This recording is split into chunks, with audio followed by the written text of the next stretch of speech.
Philip Griffith here with PSG Photo Solutions.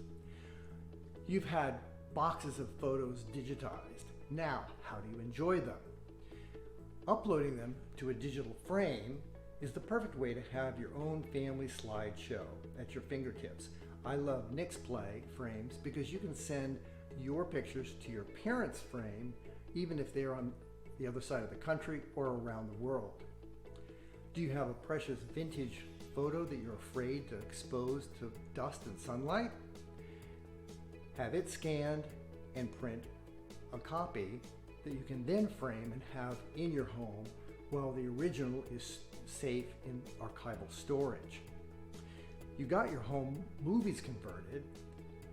Why not use a fun app like Projector and stream your video memories like on Netflix? Let me know if you'd like a demonstration. Looking for more advice about saving and sharing your memories? Join us at saveyourphotos.org.